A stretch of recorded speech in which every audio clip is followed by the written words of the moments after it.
العالمين والصلاة والسلام على رسولنا محمد وعلى آله وصحبه أجمعين. رب اشرح لي صدري ويسر لي أمري واحلل عقدة من لساني يفقه قولي. اللهم أرنا الحق حقا وارزقنا اتباعه وأرنا الباطل باطلا وارزقنا اجتنابه. أيها الإخوة، سنتكلم كذلك حول غزوة تبوك وانطلاق المسلمين إلى أرض المعركة وماذا جرى مع بعض الصحابة إن شاء الله. برايد عزيز أميرو بس بحث حرب تبوك بكن تبوك ونزانن ما قول شارك وشارك نبو ولكن جرى تيقوتن حرب ساكنوا تيقوتن بيخنبر وتبي صحابي خدر كتن عليه الصلاة والسلام شون أمي أنا بحث يمكن لي تشتكي جوارا بيجن طبيعة إنسانة حفتا شوي قرام بغوتا مجبير باكر إنكي قبيلة عربات جنب بيخنبر اللي صار طبيعة إنسان بربيات بيرا ودابا إنسان شوا يعني دحب سروكي عشيرة مازن قبيلتين يك دخوازه الحضور پیغمبر ده حوال خو مازن بکه به حوال من اوها ظلام او اوها قهرمان اوه اوه دنه مازن عشیرتا دنه دبه یا رسول خدا والله بیا تام راست خبر ندا دبه از ده انسان که مازنم ده انسان که قیمتن لویا حسد آمد که حسد اون چی یعنی قسقان ما چعب نباری آمد که لو ما تام مازن که از ده مازنم ها عین انسان دبی باوت نتظلمه و خالتش نتظلمه جار کادی جا پیست که وی خرابت که پیغمبر عجب دمینه اواد بی رنگ پیغمبر خرابو یا نوا دقیقی دا تگوت باشی و تگوت خرابی اوی ظلمه با عاقل بیه زانک پیغمبر عاجز بو دبی یا رسول خدا وکا کت عاجز بود دبی حیرت دقیقی دا گوت باشی و تگوت خرابی جی و عین شخصه هم رند و هم نرند هم قنجو خراب دبي يا رسول خدا والله وقت معول قلت تباشي محترمي مدروا مراس خبر ده وقت قلت خرابي مصار راس خبر ده مدروا نكر يقول شو وجه دبي قل سري عول قل اجي راضي بمهوالي ومتشتوي باش قلت وقت من عاجز كل من عيبي ويدي تيجا من عيبا قلت يعني انسانك جانا دبي رش جانا دبي سبي هر دو راستن وقت كنت جاكي حسبك تشتوي خوش تبيجي كنت جي عاجز بيد عيبي ويدي ديني برج عيب هبون فقط عيبان نديت دبي وهابو دبي واتيك اجي راضي ومتشتي بخير ومن عاجز كل من عيب يديت لو ما ميرازيلك اجا معنا بحث بي حربها يمكن ان شاء الله.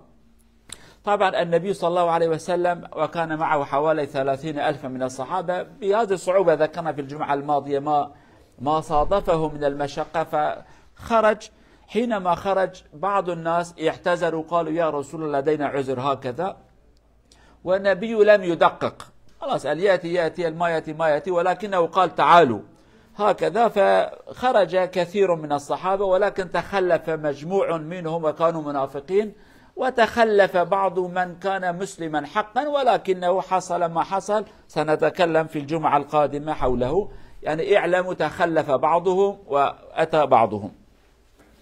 تشتكوا أنا ميرو بيجن وقتك بيخنبر قو أم دركفن أم هرن شر تقریبا نزد 30,000 انسان پیرا درکتن 30,000 انسان به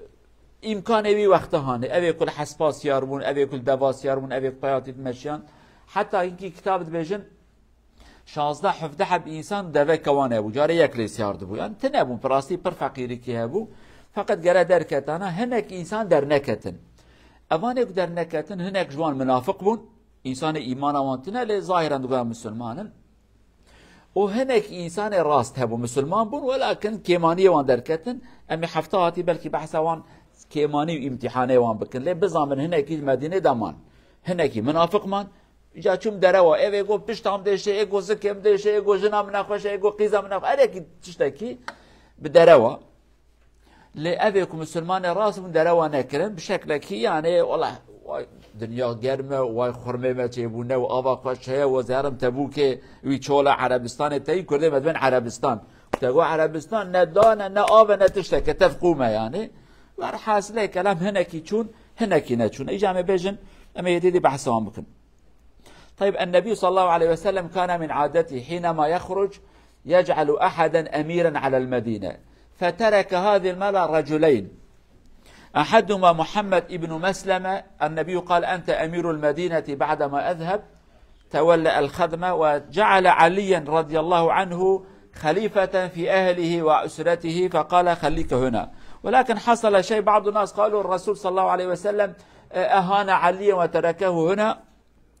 سيدنا علي غضب من هذا الأمر وأخذ سلاحه ولحق بالنبي. قال الناس يقول بأنك تركت عليا لأنك لا تثق بي هكذا. فالنبي قال كلمة والآن شيعة يتمسكون به، قال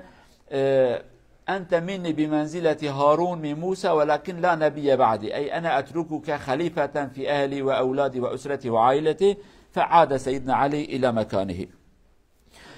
عادتك پیغمبر هبو صلى الله عليه وسلم وقتی کج مدینه در کتا دگو برای یک ببا والی مدینه، والی مزان شب کردیش بج محافظ او جاخت گوتن امیر انا والیه. لورا عادت اسلام و پیغمبر و ایرو دنیاش بیاد خوازد به باجاره کی به مازن نابه گره مازنه کی هبه، یعنی چه بکی دکانه کی داتا دی ام لوراد بن داگلی لیدر دکانه کی دا شفه کی هب مازنه وان گره هبه، یعنی به مازن چه نابه. پیغمبر صلی الله علیه و سلم اجدرته خود زانه 20 روب مینه مکی مینه دمهاب مینه و مدینه باجاره کی دی پایتخت دولت اسلامیه، پایتخت یعنی باشکنته عاصمه. گو گره یک هبه ناوی صحابی که محمد کره مسلمه یک صحابی میر بو یعنی جهاتی بو، گو توالی بی لی پیغمبر وی جاره تشکی دی کر حضرت علی را گو تجل برابه تجل براب بینه. لورا پیغمبر دی جنیوی هنه زاروک هنه تورنی هنه و مثلا حضرت حمزه شهید کد جناوی لوی فقیر ظلامتنه، حضرت جعفر بری حضرت علی شهید کد جن لوی زاروک لوی ور حاصله کلام پیغمبر خواست یک جنابر عائلوی دا بمینه. ایوه کی دی کس کی پیغمبر جتنه بو براتنن کرتنه کس کی تنه هر ور حضرت علیه. عباس هاتی عباس نو بیا مسلمان بلکه پیغمبر را هره، ولكن ابي كو جين جاود كاره اداره بك عائله پیغمبر كو خدمت مال پیغمبر بك جن زاروك فرداوي دا چيدبن وكي دي زاوي پیغمبر او بتنه ما حضرت عثمان هي جن مريه جناويه دو اجمر، يعني زاوي حضرت پیغمبر حضرت علي هو وكي دي نمان جن تننه پیغمبر گو علي تلفراب مينه زاروك مال ما برا چعبه الوان با يعني تج خدمت مال ما بك او قصا جن كسكي بتن الوان درات الفرابه. تشتكي إجا ملت منافق قوها والله پیغمبر دمكيج علي عاجز بيا قيمته ندى يا علي قلت يبرا علي ناي يجي علي بكيري تشكي ناي الشيطان هردم هنا يعني حضرت علي عاجز تبع حضرت علي سانكي عاجز بوسي اللي قلت شو پیغمبر قو خيره قولا ظلام ملت مراد بجاب علي بكيري تشكي ناي پیغمبر قلت يمرا ناي جمع دور بكبه يعني چوا قولنا كي چد بجا برا بجا ما قيت ناخوازي تجي وكينا هارون وموسى تبي هارون جبونه من تبي حضرت موسى شو خدای عالم را خبر دا جوی ملت یعنی را گو هارون تنوان دا به اداره بکه گو تجي وكاوي جمرا فقط گو فرق كما هي گو ابي هارون او پیغمبر بوت نه پیغمبري يعني تجي عائله من امتنا وقومي خدایشتيه تجي دل خنيله لسربي قوتنا انا اجا ابي بنا شيعه بمنه وبيغمبر قوتي علي خليفه يلدو منها ويكرنا سبب كود بجن ابو بكر وعمر ظالم خرابا يعني قوتنا كي كنا تجي خدايا بيتشتي انا انينه ور حاصل كلام ربيات بيراوده وبيغمبر في قوتناش حضرت علي راقول لو ملت حضرت علي عاجز كر بيغمبر قونا وصان لكن حضرت علي انسان كي بقدر قيمته او نظر عائله مدامه تشوكو حضرت موسى نابا قومي مداومه او جيب في شكل نابر قومي مدامه. طبعا النبي صلى الله عليه وسلم خرج ولكن وزع هذه الجيوش، كان اللواء الأعظم مع أبا بكر رضي الله عنه وسائر الألوية وزعه بين الصحابة. كان من عادة النبي أن يقسم الجيش إلى مجموعات، القيادة العامة وبعد ذلك القيادة الصغرى يوزع هكذا، واستشار وأخذ دليلا حتى يدله على أحسن الطريق الذي يمر ويكون قريبا من أرض الروم، مشى بهذا الطريق إليهم. پیغمبر صلى الله عليه وسلم شكر عادتك پیغمبر هبو صلى الله عليه وسلم وقتی که بچونا جیه کی بایرق ہے بایرق علم کردی ناوی بایرق آلای آلا کردی بین آلا رنگین ہے بایرق او کردی یعنی بایرق هم بجن علم یکم مازن گو اویه برا دست ابو بکر دابه حبکی دا ابو بکر گو اویه آوا توکی عسکر پاشه عسکر خوی مایجی جا کر گروب هر گروه کی یکی کرمازنوان گو بیاجی بایراقته حوالی تبرال دور اویا کوم ببن یعنی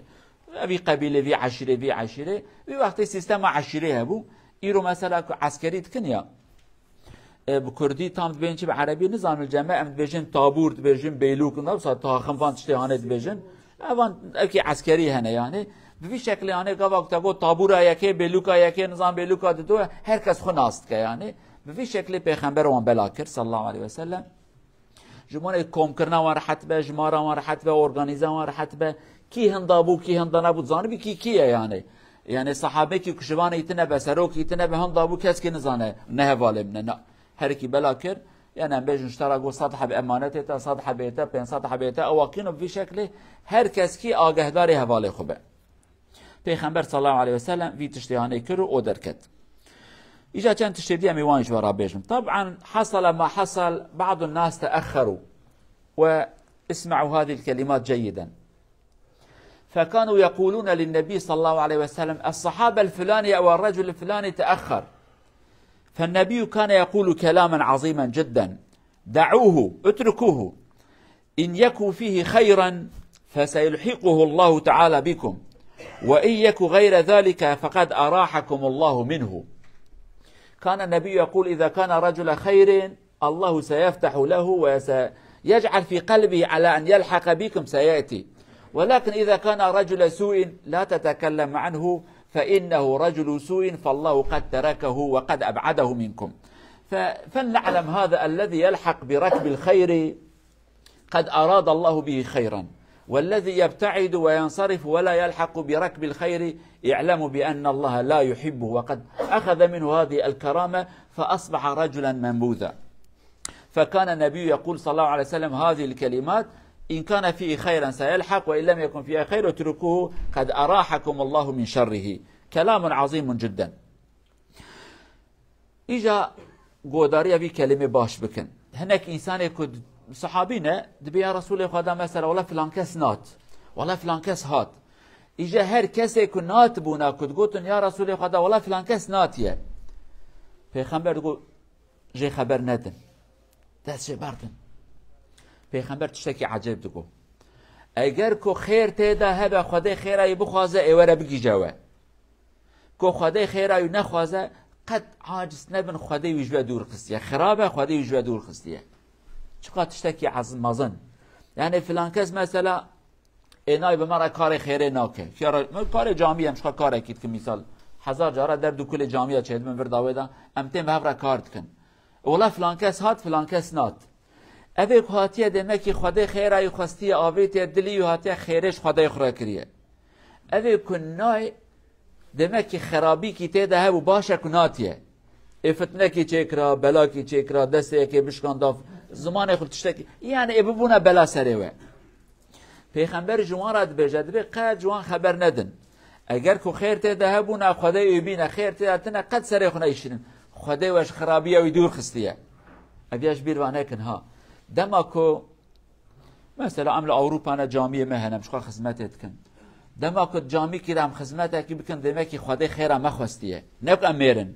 خدا رحمه المکریه خدا اکرام کریه خدا خدمت جامعه کریه نصیب یعنی وقت بارادا کارت کن دیسکوتکا دا کارت کن نوسای هر یک هنک عراق بلاد کن اما وی انسان بیا خدمتکار کی ریا که خدا جه حس که یعنی اویا نکو امیرن خدا جه ما حس کریه خدا رحمه المکریه وی خدمت کریه نصیب ما ایجا جان ام خو عاجز کن اسما خدمت مال خدا کم شرف اشترى شرف خدمت مال خدا نکتی یا شیطان کی تنبي خدمتکار جامعه تیاری بیا کلیسه تنبي شوفر جامعه تبي شوفر عراقي ته خمر بیرش خلق را ببینی اولش هر دیگه که یعنی یا خیره یا خرابیه مع الاسف ام جانا منت اخو خدا کن ما از مجبور مهر تشتی از بکم شکر خدا بکم هر تشتی خیر شته خواستن ملت تشتات اشتراط بشه ملت بيت کا ابي تشتي انج مراب کی ام جان ام گندی نزانی گندی نه گندی پاک گندی یعنی جاهل و نزان الانبر خدا از ناق خیرت ناکی برای کی دی بکم هر خیر از بکم خدمت کی جامعه لازمه یتیم کی فقیر کی اما از علی کاری یتیم بکم یاتی علی کاری یتیم بکی یا ظالم بکی کیف تزانه یعنی یا ظالمه یا مظلومه یا حق یا باطله اجا پیغمبر وهاد گفت ویلن اگر خدای خیرای خواسته به اوره خدای خیرای نخواست به جنای ناکیشه به به شکلی هانی پیغمبر درس کمازن اشتاري خيرا جمراغو عليه الصلاة والسلام. طبعا هناك صحابي كما تعلمون أبا ذر الغفاري الصحابي المعروف الكبير فهو يركب جمله دابته يأتي، ولكن الجمل الظاهر كانت ضعيفة جدا ما تلحق، كلما يحاول أن يسرع فهي أبطأت به جمله وناقته، ينزل من فوقها ويتركها ويلحق بالنبي صلى الله عليه وسلم. وقبل أن يأتي الصحابة يقول أبا ذر قد تأخر، فالنبي يقول له نفس هذه الكلمة: إن يريد الله به خيرا يلحق بكم، وإذا لم يرد قد انصرفوا عنكم. فرأوا بأنه قد أتى رجل من بعيد، فالنبي صلى الله عليه وسلم قد عرفه وقال: كن أبا ذر، أنا أظن هذا أبو ذر، فأتى بأنه أبا ذر. فقال النبي: ماذا حصل؟ قال: يا رسول الله، ناقتي لم يساعدني. فقال له النبي صلى الله عليه وسلم كلاما وكان حقا في مستقبل حياته، قال: رحم الله أبا ذر، يمشي وحده ويموت وحده ويبعث وحده، ومات وحده رضي الله عنه. هذا ما تحقق في حقه نبوءة النبي صلى الله عليه وسلم. یک جوان صحابی درنگ هات ابو ذر، فقیر الدوا خسیار بیه دواوی جی نکاره برای وهره، هر قربان حیرانی هر دواوی نچو کرو هر کناک دواوی ناچه دنهر دوا ناچه گوهر خواره وکا مرو عربان سیار به تقصیتا کد جار جار کت سکنه لو دوا خپایا بو گوت الورا بسکنه از هرم خواده نابه جلی خدا سر ملی خو سلیحی خو اوچو بری که هر ای صحابت بن یا رسول خدا ابو ذر نات عینی خبردان پیغمبر به جای خبر ندن که خدای خیرای خواسته به ایوره و خیرای نخواسته به جونش خرابیای فلتین تماشا کردن و یک دوری و خانه کرد. پیغمبر علیه الصلاة و السلام گو همه انشالله ابو ذره و هاش دوری با ها کن ابو ذر انشالله ابو ذره دوری با هات صحابیه و ها کرد تدی بره مرو و هات کرد بانه باش بینه و ها کرن گو والله ابو ذره اینگو زانو با ابو ذره یعنی هات پیغمبر گو ابو ذر خیره چما درک مای یا رسول خدا والله دوام ندهاد و از رازیل بو میدی مدوی هیچ از هاتم پیغمبر گو رحمه خدا لیبه بنی خبردان پیغمبر اقدر حق گو رحمه خدا لیبه بتنی هات يمشي وحده وبسر خود تني دمشه يموت وحده وبسر خود مرجي بتني رويا قيمته شحشره جماعته يتنه تشتك پیغمبر گو در حق ويدا تفاتنجي رضي الله عنه بو وقت زمان حضرت عثمان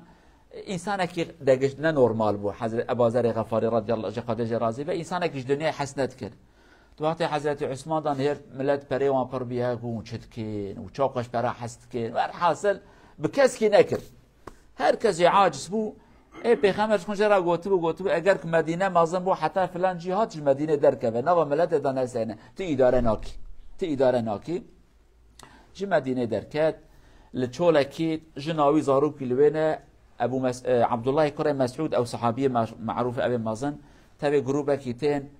تماشات كن اكو جوانا غوتيه ابازر وقتك بمره جنا خورا غوتيه ما بشون دين فرا كفن لمكن كي هات برام بكبني عرده ونكار عرده بكون كي هات ام الفرا دين اوجي وفات كوداتين البيت نروا كاروانه كي هات عبد الله كريم مسعود تبعين كي صحابيات بي ابيا كي دبي ابازره ای دوید تبیران پیغمبر جرا گوته بتنه بمریا الچوله فقیر عمر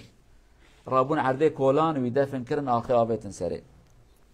اویاج و ساکین بو حیات ابوذر غفاری تماشا کن جبان ایمان اقل دوا خوشی پایا بو ماشی اگوش پیغمبر دور نکردن چون گیشت پیغمبر صلی الله علیه و سلم انسان خواهی ایمان به خدا در خیر المروا بد که رب عالم عالی کاری بد که ولا ابوذر جی خدا رحمه خلی که بسر بتنه هات و بتنه مرجو صحابة كديز حياته ويجورا بيجن أوجي كيمانيا يتشيبو كان هناك صحابة أخرى اسمه أبا خيثمة أو خيثمة بهذا الشكل الحرف الخاء والياء والثاء والميم والتاء هو يرجع أي ينقطع عن النبي يأتي إلى المنزل وله زوجتين يأتي إلى حديقته يرى بأن الزوجات يعني الاثنيناتهم عاملين طعام وكل شيء وهو ينظر إليه هكذا والله الجلوس جميل جدا لو أبقى في المنزل مع الزوجات ولكن يعود إليه رشده ويقول أترك رسول الله في الصحراء وأنا هنا لا يليق بك والله يركب دابته ويلحق بالنبي صلى الله عليه وسلم فحينما يأتي إلى النبي يقول أولى لك أي بقى قريبا أن تهلك يا أبا خيثمة بقى قليل كيف تترك نبيك وتذهب إلى بيتك فهذا كذلك دليل وعلامة إذا كان لدى الإنسان قلب يقظ يعيده إلى الحق النفس اللوامة صحابك دني نابي أبا خيثمة أب صحابية هانيجي درته پیغمبر حتی نیوره چه داوی والله في گرمهانه چولهانه از هر تی ماله ده حبش نوینه تی بالا تی واجنا خوارنه چه کریه بخچه پاک کرنه و حاصل دنیا جی گرمه عربستان مکه مدینه هاوینه چه 6 درجه بلکی ها تی دنیا خوشه خرمه هنه آوا جمدی هه ده حبش لوینه گرم بیاجی فقیر و بلکی چند رو جنه خنه دیه کیف آیشنا رایشتی او جنه منن داوی قلبی جرات به ابا خیسمه تچت کی ایمان ها چود حیبن نشترا پیغمبر چولیت هاتی برا تفدینا کی اول دستی اخسر خود خیل حسب خسیارد به او چد گجه پیغمبر هندک ما مالا مخرابت بجه دچه پیغمبر بجه ابا خیسمه هر حال ده اوش دوری واسا تخمین که او درته هات پیغمبر بجه هندک ما مالا تخراب به بی کلمات بجه اولا لك يا ابا خيثمه يعني هندك ما مالا تخرب به تهري البيت جمجنا خب ساكني ته پیغمبر خل برا بيلي ایمانته وا قبول که خودشتن وها گوتیه از پیغمبر ته ماتمه وان چوله هانه تهري کلا کجنا خو جنا مش هيش قال مالا خب ساكنم اوان صحابيه تفجنه وان هنه پیغمبر عليه الصلاه والسلام حاجت به دبه هندك ما مالا تخرب بله وهت زفري اجاج مره چه اشارته کی دمه كنت قلب مدى ايمان هبه اف قلبه هانه مروه رات که يعني بكرو رابع عيبه يعني انسان جانا گناهات که فقط قلب مدى ايمان هبه ايمان هانه تب گوي مدگره برب رب رب رب رب رب هندك ما دركبي قال لك انسان كنت قلبه وان دا ايمان هي جانا بتشن نزيكي حرام هندك منك حرامي بكن هندك من زنا بكن هندك من هيك بكن هندك من حرامي بخون تاي جارك قدي قلبي وان بيش سنه انا جوانا زيل تخي زيل زانه چن على رم ليت كبي كي على رم ايمانت بناب قبولناك متشتهانه تيچا واري بامري انه بكي توبت كر ابا خيسمجي يك جوان صحابي كو بشكل هانه بو توبه كر هشي وهات سريوي او كيش پیغمبر صلى الله عليه وسلم جهلاك فلتي مثلا ابي كنا چون هفتهاتين بحثان بكن رب العالمين كبر سروان دباري جوانا قوم دروچين ومنافقن قد بي كلمه جوانا قو امتحانك پر مزنات سريوان بفي شكله پیغمبر صلى الله عليه وسلم في بلاء ومصيبته هات سريوان ام حفتاتي دوام بكن ان شاء الله. طبعا النبي صلى الله عليه وسلم كان له جرى معه امور كثيره من الخيرات والبركات والمعجزات. الماء القليل كان يكثر، الطعام القليل كان يجمع ويدعو عليه، والطعام كان يكون كثيرا كلهم يأخذون ويكفي الجميع. معجزات حصل مع النبي صلى الله عليه وسلم. ووصل النبي إلى أرض تبوك ورأى بأن الروم والعرب الموجودين هناك كلهم قد تفرقوا، لم يبقى أحد خوفا من النبي لأن النبي هاجم عليهم وجعل الله خوف النبي في قلوبهم، فلم يفعلوا شيئا، لم يحاربوا، ولكن قام باتفاقات وتحالفات مع العرب الموجودين قبال هناك، أي وسع الأراضي الإسلامية أكثر فأكثر، فعاد النبي صلى الله عليه وسلم سالما غانما. تشتكي هي پیغمبر صلى الله عليه وسلم تبع صحابيات شو تقريبا 15-20 روان شولمان وقتی چون عرض تبوک ناب اردن و فلسطین نهرتن عسكر روميتنا بلابونه ترسيان خدای ترسی خستلوان عربی کتاب بونه اوجی بلابون. پیغمبر ده هفته روان در سکنی چو هات ورداوی دا هنکی مزن عرب را لهف هاتن وانا قلت تمام مبكلك كتاب ساكنن يعني دولتها پیغمبر ده فراتر بو عليه الصلاة والسلام هنکی معجزه دنه چيبون مثلا آفتن ابو پیغمبر دستی خود کرنا آوا بتندک آف زیده بود بو کبیره کی ملت آوا جیبت خوار خوارن هندک بو يعني بجن 5 کیلو 10 کیلو خرمه وان ابو 30,000 عسكرن گو خوارن تنه پیغمبر گو تبین دین آنین و دعا کر گو ورش خواب ببن هاتن برن او چند کیلو وان خلاص نبو دعات کر باران دهات و حاصله کلام تلیه خود آت کر نوا آوه آبش نوا تلیه پیغمبر در تتن علیه الصلاة والسلام وان چند معجزات چیبون دوی چولا هانه دا رب عالم قوتشان و آلی کاریا وان کر بفی شکل پیغمبر صلی الله علیه وسلم او زفرین تشتکی دی چیبون جی قوم هود او کوان بیشن لوط هبو لوط ابی خدا کبر آوه سروان لوط قومی پیغمبری بی پیغمبر دا عردوان دا چو گویا جیوانا گوزوش برادر کبن دبردا نسکنن جی کل لعنت خدا بسر دا باری الوی نسکنن یعنی وچون جی هکی حواله و حرامی کی کرن که لکمارونن هفالت بیرای بد خو رب جوی در که قمار ادلیدل که لقیرونانه اوجی نبرکت گناهکاری به امری خودت تکرن پیغمبر روی عرضانه گوجورا در که نبی عرض ملت سروی عرض به امری خودت کرد حتی خودت کبراب سروان دا باران نوابان انسان دارونن پیغمبر صلی الله علیه و سلم جوی داش در که گو اما دور بخن ابج درس کیه انسان گرد گل خرابه نو ملت خراب دا نسکنه خود متى خرابة بباريزة إن شاء الله حتى حفتاتي إن شاء الله مهبدينا إلى أن نلتقي في الجمعة القادمة ابقوا في حفظ الله ورعايته وفي طريق العودة من أرض تبوك إن شاء الله حتى حفتاتي مهبدين بإذن خدا خير خوشي سلامتي يبدأ إن شاء الله